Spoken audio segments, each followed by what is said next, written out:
Oh, hi. Sorry, I'm reading the news online and listening to the radio. I didn't always have a tablet. In fact, I used to read newspapers. Like this. Newspapers, radio, online news websites, they're all part of the mass media. But what is the mass media?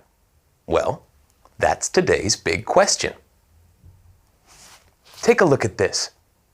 Do you know what it is? It's a printing press. Johannes Gutenberg invented it around 1440. Before this, people had to copy books by hand, but now, for the first time, people could make lots of copies of letters and books. Suddenly, information could travel to many people quickly. This was the first step towards a mass media. This is the Newseum in Washington, D.C. People come here to find out about the history of the media. This is the News History Gallery. It's a collection of newspapers from the 1600s to today. It explains how the newspaper became the most common way for people to access the news. There are 45,000 newspapers in this collection.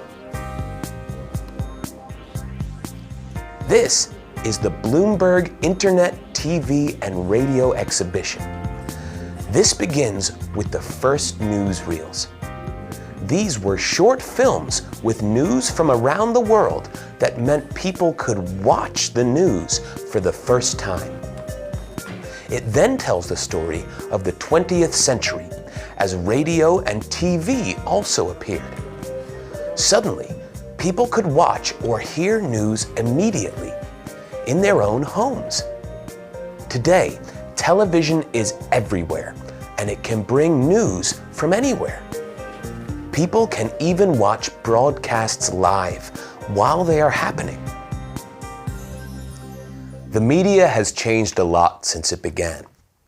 One of the biggest changes was the invention of the internet. When it began, people had to use the internet on their computers at home. But now, many people can use the internet wherever they are. The internet allows people to read all kinds of information from anywhere in the world. It lets people read news websites, watch videos, and share information through social networks and blogs. Many people now read all their news online.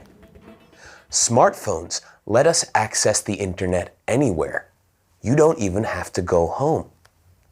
Today, people have a lot of different choices for their news, and we can access the media in many ways. Technology is always changing, so the way we access the media is changing too. It's amazing.